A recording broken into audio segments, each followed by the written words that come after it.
Right. Good morning, guys, and welcome to this week's episode of the Fertility Women. I am joined by the beautiful Sarah and Jodie today, and we're going to be talking all about social media and how it's so important and affecting millions of couples worldwide on their journeys with trying to conceive.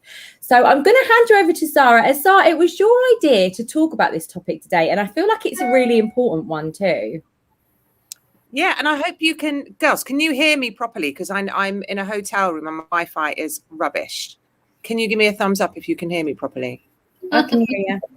Okay, good. I'll just go on. Yeah, I was intrigued because basically... Oh, she's frozen. Oh, no. Basically, you went. We lost you. Oh, damn. Okay, I'll just talk really, really quickly. Basically, this, and just do that if I should stop talking. This week, there's a big webinar happening with all like medical consultants and, you know, the industry people. And they want to know if they should be more in front of men and women who are trying to conceive on social media. They want to know if it helps, right? So they're all talking to each other. But what they need to do is listen to the people who are actually. Oh, wow. No. And that was so powerful. I feel like she cut off at the right time. She'll be able to join us back in a minute. But what's your thoughts on that, Jodie? I mean, for me, I know exactly what my opinion is on that. Yeah, definitely. I think that if you're going to make a change, you kind of need to be down with the people that you're making the change for. There's no point in kind of not being hands-on because I don't feel like you get the correct feedback or the correct information. And yeah, just hang out on social media and see actually what it's all about. 100%. And for me, I know that you always want to know from a medical point of view. I mean, who do we turn to throughout? If you take pregnancy, for an example, you want to know that what should I take, what should I not take? The first person you ask is like a medical professional, isn't it? Not Sally down the road. So yeah. So tell us more about this webinar, because I want you to send the link across and get it put in the description, because I'm sure anyone that's watching live and watching later on replay will be really interested in tuning into that webinar. Is that something that we can get involved in? Oh, I thought she was just in a really good pose. Yeah. I'm sure she'll join us back in a minute if she can. So yeah, Zara, are you with us? Can you see me? Yeah. This is so terrible. You just froze and looked really edgy. You were like,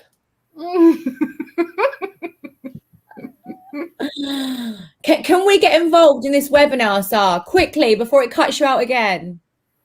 What I'll do is I'll send a link. So what did I miss? Did you girls say that you find, well, obviously you find it useful, right? Yeah, 100%. 100%. Like the first person you turn to is a medical professional. And really, for me, when I first found out that I had to have fertility treatment, that was delivered to me by a medical professional, that information. And I was sort of not handheld. I wasn't handheld, but my whole experience was entirely through medical professionals. So to have those on social media, like, it's a no-brainer, right? And social media is really accessible for a lot of people, so it's a really good way to get correct information quickly. And it's a really good way to get incorrect information quickly, isn't it? Yeah, absolutely.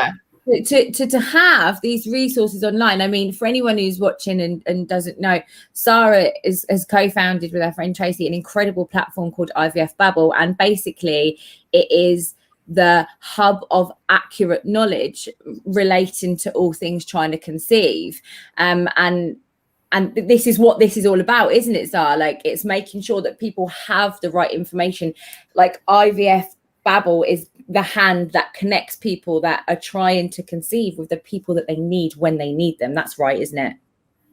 Yeah, absolutely. And I've also just got to say, because my internet is so poor, you do sound like a robot. So I only got about 4 words there. But what I think you were saying, is IVF is like IVF Babble is there to hold your hand going through. But oh my God, do you know? And you just froze on the most beautiful shot of you smiling. Oh, Oh, and now you've got your thumbs up, and it's just. Oh. She's on a massive delay anyway. But yeah, so I think, I mean, let's take it back to when we were trying to conceive. I know Zara, I don't know if she can hear me. I know she's frozen. I'm not sure what realm she's in right now. But the reason that she was so passionate about starting IVF Babble is because she never wanted anyone to feel as alone as she did back then when she was on her journey, which is a while ago. And there wasn't a lot of online presence and social media support. Social media was about, but there was still a huge stigma surrounding infertility and trying to conceive. And it just wasn't. So that's what she created the platform for. Now, when I started trying to conceive, there was social media, and at first, I wasn't really sure about speaking out about it. Now, for me, I teamed up with one of my friends and we created an online support group just on Facebook, a small hub, which is just a community of women. And it is only women that are in there just because it's nothing against men. It's because I was a woman and I didn't understand where to start with trying to conceive. So we created that little platform, and do you know what? That was my saving grace the whole way through. And my round of IVF, my most recent round of IVF, every round of IVF that I've had, and I see the support that women give each other in there. So from my perspective, social media has been an absolute shining light. Yeah, how do you find it all, Jodie? Yeah, no, I completely agree with that. Can I just say, IVF Babble, for anybody that isn't yet familiar with it, I'm not exaggerating when I say this. IVF Babble absolutely saved my life. I was at the lowest of the low. I felt like nobody understood where I was at. Nobody understood the thoughts that I had, the journey that I was going through, and not just the resources that IVF Babble provide online, but the community that they've created. Yeah. Absolutely. I've got goosebumps. Like, Sarah, you saved my life. IVF Babble absolutely saved my life. I'm not joking. So I really, really advocate reaching out, and it's such an incredible support network for anybody that is trying to conceive, whatever your journey looks like. So, and I found IVF Babble through social media. So I really advocate that. I think social media, it can be a dangerous place. It can be a scary place if we're not careful. But I'm really a big believer in supporting each other and empowering each other, and that's what Babble did for me. So yeah. Oh my God, girls, I don't know if you can hear me. I'm hearing like every other word, but what was so incredible is I heard Jodie say that IVF Babble saved your life. I mean, that is nuts. Yeah, and I'm not when I don't want people to kind of take that as a flippant comment. I mean, I do detail my journey quite vividly in my book, and I really was mentally at the lower. I mean, I attempted suicide. I was really, really low, and IVF Babble absolutely saved my life. Yeah, I'm not joking. Do you think it's because it's the togetherness? Absolutely. Solidarity. IVF Babble is about the togetherness, isn't it? Yes. It's about pulling people together, getting everyone in the nook, and then bringing in some experts whilst everyone's in there, so that everyone can ask those questions, get their medical answers, but also social media to be able to reach out to someone who knows exactly how you're feeling. I wish I'd had solidarity. Yeah, and you've created such a safe place, Sarah. That's what it is. It's safe to be vulnerable, safe to ask for help, safe to not be okay. And you've created that place where we can hold our hands up and say, look, I need help. I need people. I need solidarity. I need to not feel like I'm on my own. And that's absolutely what IVF Babble did for me. Oh, bless you. I also do you know what? Go on, Zara, you go, because your internet is very intermittent. I know I've got to say things really quickly. I just want to say, like, you two being on social media, I think has brought a real change as well. Jade, your humor is just incredible and brilliant, and it's something I'd never experienced before. You know, things like these reels, these are all brand new to me. I'd never even seen. Yeah. But it's a real new take on, you know, coping with infertility, isn't it? Yeah. And I think it's a way that I can sort of have a bit of a laugh at my own expense, because it is one of them. Sometimes if you don't laugh, you'll cry. And there's so many people express themselves in so many different ways, where I feel like to normalize what we're trying to normal, which is normal anyway, like you have to bring a bit of humor, otherwise people find it a bit heart-wrenching to tune in all the time. So I feel like I found my little niche a little bit there, just with my reels and just having a bit of fun. But I feel like this is a whole marketing thing, because we're just going on about how amazing IVF Babble is. But I have to say, IVF Babble seemed to, like you keep saying about including people and making this community, and that's what I really feel is everybody is welcome. Everybody has a place. Everyone can express their feelings and everyone can be heard. Whereas in anything else in life, you find that sometimes, or if someone's trying to do that, someone else is trying to do this. Whereas IVF Babble is just like, let's all just do it together. Yeah. It is together. And that's what I just find that, and I feel like they did it first as well. You have to remember that, because they did it first. And that's true. And because what they did by doing it first, it triggered so many other people to speak up and find their confidence and find their voice. Yeah, they broke those barriers. Just by breaking those boundaries and doing it and saying, look, social media is a place that we can talk about fertility, it is a place that we can create community. Because like you say, like Jodie said, there's so many negatives surrounding social media. But my God, I think it's a mindset thing as well. When you switch that mindset, if you're plugged into the right communities, it can be the most mind-blowing place as well. So like, hallelujah for you girls, you, Zara and Tracy, for creating that safe space and starting that initiative and triggering so many people to stand up and speak out. Because you never did that, then who would have done that? There wouldn't be all this amazing support online now, you know? Yeah. But can I just pick up on something that you said, Jada? Like, obviously, the reels and things, you are absolutely hilarious, but you keep it real. You keep it so down to earth. You say the shit that everyone wants to say, but daren't actually say it. And that's what makes it so relatable, because it's real. It's not just a funny post for the sake of being funny. It's a funny post that we all think, oh shit, yeah, that is what I think, and that is how I feel. You've got it so bang on, and that's what makes it so incredible, because you are the voice for people that daren't actually be that funny. You know, it's so real. Take the piss out of infertility. Yeah. It's true. It's so weird. It's exactly so what weird. I didn't have anything. I think there was Facebook when I was trying to conceive. I think there was Facebook. Because the other day, you know, when memories pop up on Facebook, this one post came up and it just said, I am very, very, very, very, very, very, and there was like about another 100 veries happy.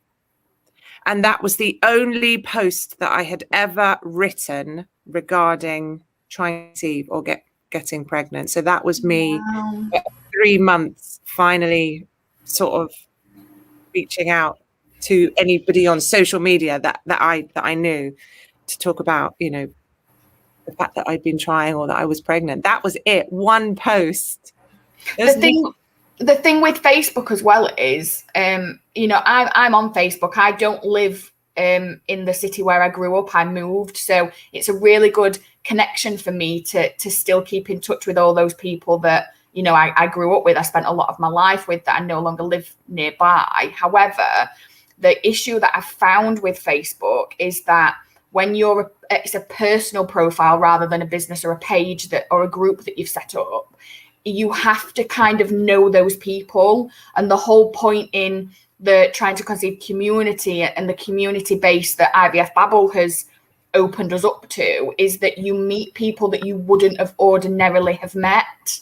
So I've connected with so many otherwise strangers and made so many new friends with people that our paths would never really have crossed other than through IVF Babble. So that's a really good aspect that Facebook doesn't necessarily offer.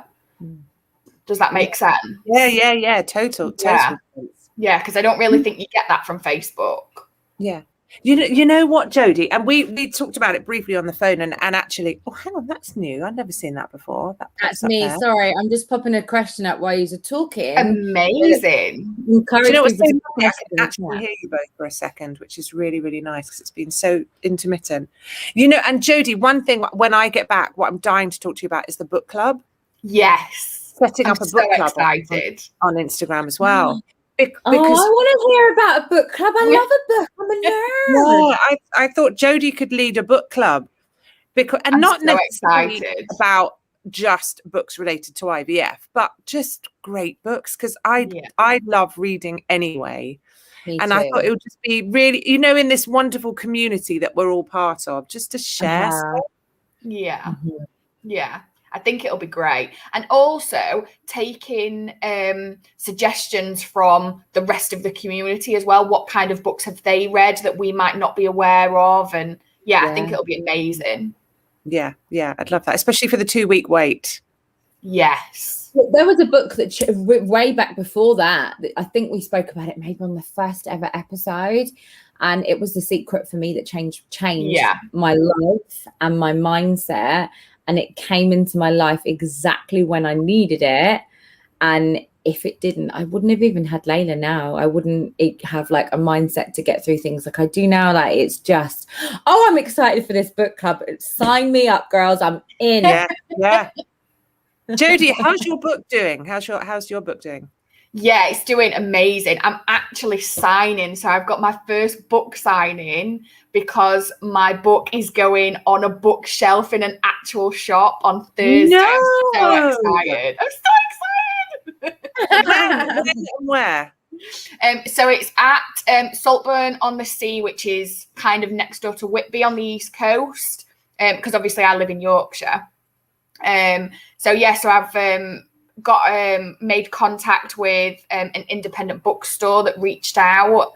So I really wanted to support, local businesses, smaller businesses. I'm available online through Amazon and Waterstones, Blackwell's, all the big businesses. So to get it in a shop, I wanted it to kind of support local businesses and independent bookstores. So it's going on a shelf for the first time on Thursday. So what I've done is I've said that I'll sign the first few copies, for the shelf. So if you get one of the first few copies off that shelf, they will be signed. Oh my God. Hey, Jodie, what do you know what would be so amazing? Will you do a little video for us? Yeah. Because how amazing that our book club, host to launch our book club will be showing us the her book on the bookshelf in a bookstore. Absolutely. I've said I'm going to take loads of pictures. That is actually my dream. I'm so excited. Honestly, it doesn't feel real. I've had loads of people saying how does it feel? Are you excited? And obviously I'm super excited, but when I think about it, it does make me think I've got a book. I'm not particularly academic. I didn't particularly do very well in school, especially not English. So, how did that happen? How did that even happen? I've got a book published internationally. Your pain into a passion. Well, yeah. How powerful is that? Oh, I've got goosebumps. I'm not self-praise or anything, but it just feels incredible. What do you mean? Whoa! What do you mean you're not one for self-praise? I just mean, that was the wrong thing to say. I'm not very good at taking, it makes me all embarrassed and a bit shy. So I'm not very good at taking compliments. That's what I meant. I'm not good at accepting self-praise. So it does feel a bit like I'm blowing my own trumpet, but I can't lie, girls. It feels good. But let's have it how it is. You are an international bestseller. So. Oh my God. Oh my God. Oh, well, I am so proud of you. I interviewed girls. Again, tell me if you can't hear me. Just do that if I'm really intermittent. Am I okay? Yeah. Okay, cool. I interviewed this amazing guy the other day called Ricky, and he wrote a short story about miscarriage based on his own experience of miscarriage. So it's just a short story. And honestly, it was such a powerful short story. I've never, ever, ever heard a man talk about miscarriage. So I've said to him, and basically he's part of this like story writing club with Diane Chandler, who is a brilliant author, right? Wow. And she's very, very, very, very big in the TTC community. And so he was doing her short story course. And he said, literally one evening, he just wrote down, and it's it's not a novel. It's literally just a short story. And he wrote this piece, and it was so powerful. And in it, he was talking about how he blamed himself for his wife's miscarriage. Things like and the character in the book, the character in the story that was based on him was like, oh, should I have let my wife carry that heavy shopping bag? Oh my God, it was my fault. And then he went on to talk about how he felt he didn't have the right to even feel grief. But the reason I'm bringing Ricky up is because I've said to him, please expand this short story into a novel. Yeah.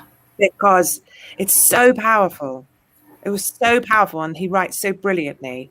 And he went away and he went, all right then, I'll write my story if you write yours. Now my story is very, very shallow.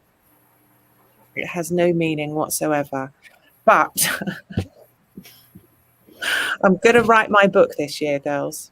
Do it.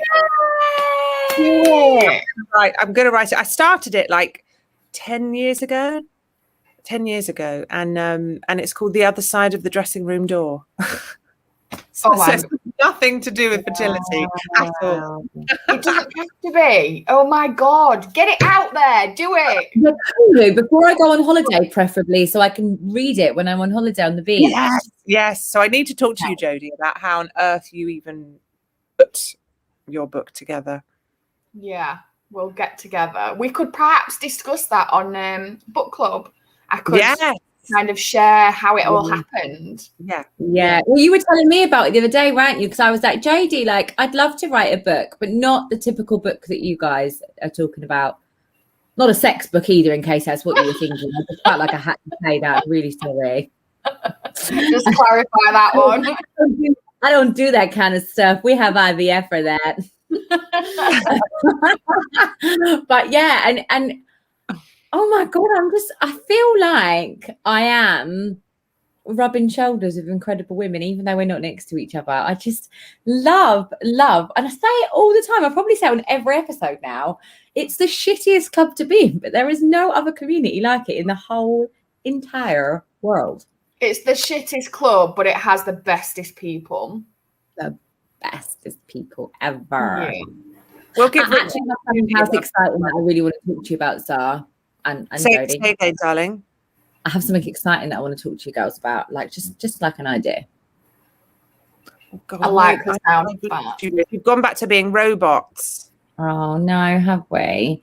So Kirsty in the comments has said, so for social media, it's good on one hand because you find new people who can help and who are going through what you are. But on the other hand, there are people who don't understand and can be very mean. They don't understand and they can judge.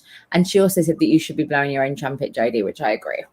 Thank you, darling. But that was the wrong hand action. I know. What was that? You bring out the worst in me, Jodie Nicholson.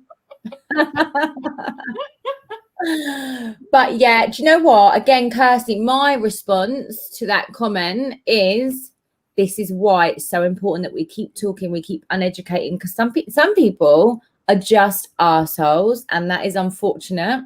Some people are just arseholes, and some people are just not educated properly. And that's what people just don't understand. I mean, you pointed out for me the first time I experienced a disagreement maybe on social media, I reached out to you ladies, to the fertility women, and Jade, you in particular, kind of helped teach me, develop me into a way of dealing with that sort of misunderstanding, because I took it as a personal attack. And you kind of pointed out to me that maybe it wasn't coming from as negative a place as I initially thought. Maybe it was just a misunderstanding. We were both really passionate about our own personal beliefs. So if it's toxic for me, whether intentionally or not, just cut it out. Just switch the comments off. Just delete anything that is bringing any kind of negative energy, and just shut off from it. That it's okay to disagree and to have differences of opinion. So yeah, you really helped me understand that. Someone once said to me, don't ask for directions for someone who's not going the same way as you. Yeah. And how true is that? Like, oh God, I need you to send me that. Or can you write that in the comments? Because I only heard a bit and it sounded, what I did hear sounded amazing. I think as well, though, people tend to offer direction before you've even asked for it. So, you kind of have to take the same approach. If it isn't helpful or it causes negative energy, it's so easy to say, oh, just ignore it. I appreciate it's not always quite that simple. But if there's a way for you to step back away from that, then that would always be the choice that I would tell you to make. And only because you gave me that advice, Jade, and it really helped. It's so easy, isn't it? It's so easy to get drawn into it because you're so passionate about it as well. That was the issue that I had. Yeah. You're like, hang on, I've brought myself to this platform. I've owned how I'm feeling, and you're coming into my space and disagreeing with me. And sometimes you just have to go, okay, cool. Because it's so easy to end up arguing with people and ending up round with people. But then this comes from a whole personal growth thing, years of me being very reactive and very emotional. And I just now, I'm at a place where I just check my energy. I always check my own energy. Like, how is this serving me? How is it making me feel? If I'm arguing my point with you on social media, or arguing with you anyway, it's not making me feel good. I haven't got time for that. Like, if someone's being bang out of order, then I'm quite happy to say, look, you're bang out of order, and that's it. And if you've then got no place on my social media, then you can take yourself away from it. And I've got no qualms with blocking someone and removing them from my area if they've got no place to be there. But at the same time, it again comes down to, sometimes as humans, we can just be so inhumane because we're all on our own journeys and dealing with our own things. So that I remember, what happened, because I know you were so upset, Jodie. You were like, oh, my God, I feel so like victimized. I can't believe the way she's spoken to me. I felt like I'd been attacked. Yeah. Even though she said that wasn't what she intended, because I was so passionate about it, I was drawn into arguing, and she kind of explained to me after it had all kind of cooled down a little bit. She said that wasn't her intention. She was just coming from a place that she was passionate about. But it's so easy to get drawn in. You're on your own journeys, in your own mindset, protecting your own beliefs. And again, that comes from passions. It's not a bad thing. I just think sometimes you've just got to know when to go. We're not going to see eye to eye. We're just coming from different dynamics. Let's agree to disagree and not take up any more of each other's energy. Yeah. Exactly. Yeah. Mm-hmm. Are you still with us? Hang on, I'm typing. Can you hear me talk? I was literally just typing because I thought there's no way they're going to hear me. My internet. No, I can hear you. I'm so sorry that I've been so appalling today, girls. It's been lovely to see your face. We are literally slaves to internet, aren't we? We are the internet watchers.